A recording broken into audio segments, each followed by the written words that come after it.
Hello दोस्तों, welcome back to our YouTube channel. तो दोस्तों, आज के हम एक और नई वीडियो में आपके साथ इस वीडियो में बात करने वाला हूं इंडियन कोस्ट गार्ड के बारे में, जिसमें कि वैकेंसी निकली है आपकी जनरल ड्यूटी के पद पर, जीडी और डीबी और यांत्रिक।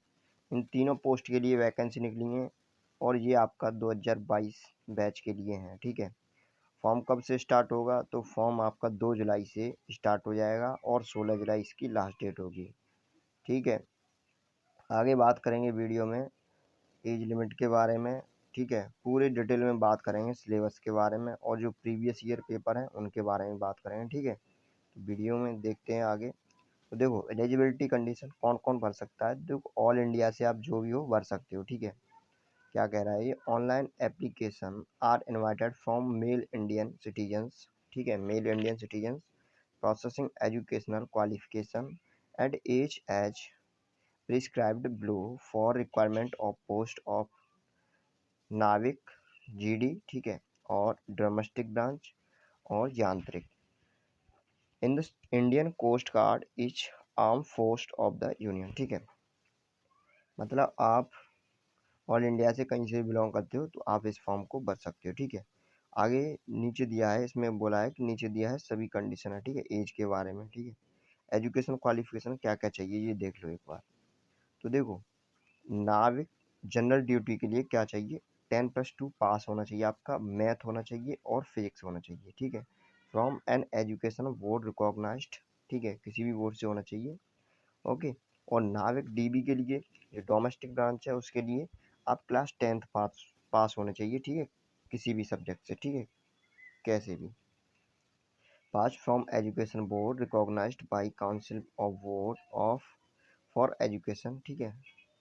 अच्छा, यांत्रिक के लिए क्या होना चाहिए? यांत्रिक के लिए आपको 10th पास होना पड़ेगा फ्रॉम एजुकेशन बोर्ड। ठीक है, और आपको क्या होना चाहिए? डिप्लोमा होना चाहिए। डिप्लोमा इलेक्ट्रिकल, मैकेनिकल या इलेक्ट्रॉनिक्स या टेलीकम्युनिकेशन। ठीक है, इंजीनियरिंग ऑफ ड्यूरेशन 3 साल का डिप्लोमा या 4 साल का diploma, approved by all India council of technical education. ठीक है, AICTE। या क्या होना चाहिए?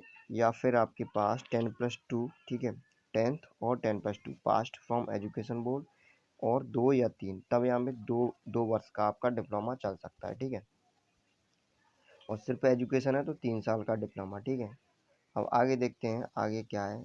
आगे ये दिया है। ठीक है, अब एज की बात करते हैं। तो एज कितनी है, एज कितनी मांगी है? एज में ज़्यादा वो होता है। ठीक है, तो एज मांगी है 18 से 22 ईयर्स। ठीक है, यदि आप 18 से 22 ईयर्स के बीच में आते हो तो आप इस फॉर्म को भर सकते हो।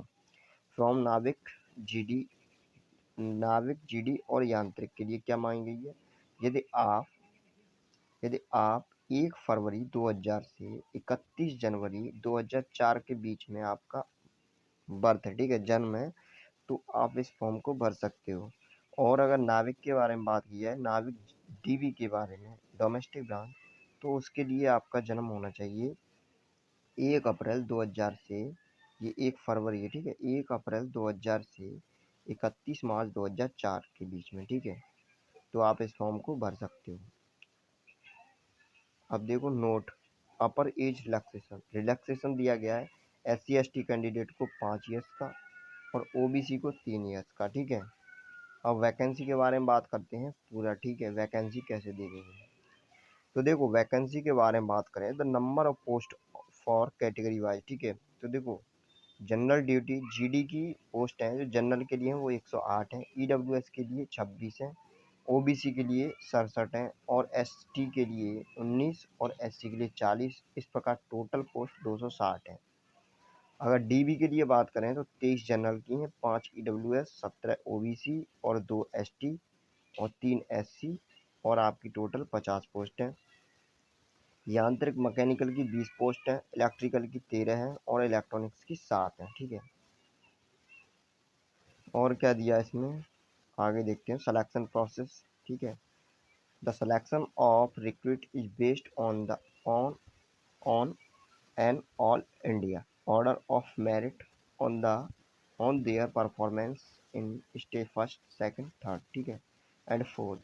तो देखो इसमें क्या है, stage first written examination, the candidate has take following test depending on post apply. ठीक है, पोस्ट के हिसाब से होगा, ठीक है।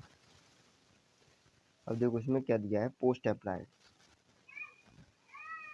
अगर आप डीवी के लिए करते हो तो रिटन टेस्ट फर्स्ट होगा, और जो पासिंग मार्क्स है वो 30 होगा। किसके लिए, जनरल के लिए, जनरल ईडब्ल्यूएस ओबीसी, और 27 होगा एससी एसटी के लिए, ठीक है। और इसमें क्या है, नाविक जीडी, इसमें सेक्शन 1 एंड 2 होंगे, ठीक है। और इसमें भी देख लीजिए कैसे कैसे क्या होगा। आगे देखते हैं हम सिलेबस के बारे में। तो देखो सिलेबस इन्होंने दिया है, क्या दिया है। सेक्शन 1 का क्या है, मैक्सिमम मार्क्स 60 मार्क्स, ठीक है, 60 नंबर का। और टाइमिंग कितनी होगी आपकी, 45 मिनट दिए जाएंगे। और नंबर ऑफ क्वेश्चन 60 दिए जाएंगे, जिसमें कि 20 क्वेश्चन मैथ के आएंगे, 10 क्वेश्चन साइंस के, 15 इंग्लिश के, 10 रीजनिंग के, और 5 जीके के, ठीक है। पासिंग मार्क्स ये दिया गया है। और क्लास 10, ठीक है, सिलेबस क्लास 10 के हिसाब से होगा। तो इस तरह से आगे देखो, इस सेक्शन 2 का है, maximum mark 50, timing 30 minute, number of question 50। Math और फिजिक्स पूछे जाएंगे सेक्शन 2 में, ओके। और इसमें क्लास 12 मैथ प्लस फिजिक्स, ठीक है, उसके सिलेबस के हिसाब से सिलेबस होगा। ये आपका ब्रांच वाइज होगा, इलेक्ट्रिकल इंजीनियरिंग, और इलेक्ट्रॉनिक्स इंजीनियरिंग, और आपका मैकेनिकल इंजीनियरिंग, ठीक है। The question paper for first, second, third, fourth, fifth will be object type, ठीक है, विद 4 ऑप्शन, 4 ऑप्शन होंगे, बहुविकल्पीय, ठीक है। The candidate has to choose the correct option, ठीक है। There is no negative, there is no negative, ठीक है, marking in the written examination test. The candidate selection syllabus for first, second, third, fourth, 5 is available और ICG website, ठीक है। अगर इसका detail में देखना चाहते हो तो किस पर है, आईसीजी वेबसाइट पर अपलोड है इनका सिलेबस, ठीक है, आप जाके देख सकते हो। और इसमें क्या है, ये नो नेगेटिव मार्किंग, इसमें बोला है कि रिटन टेस्ट में नेगेटिव मार्किंग नहीं होगी, ठीक है। तो इस तरह से आपका ये है, स्टेज सेकंड हो गया, डॉक्यूमेंट वेरिफिकेशन, तो ये आपका हो गया, ठीक है। आप प्रीवियस ईयर पेपर की बात है तो मैं शाम तक इस चैनल पर डाल दूंगा, ठीक है, आप देख लेना। तो अभी के फ़िलहाल इतना ही, मिलते हैं अगली वीडियो में। Thank you for watching video.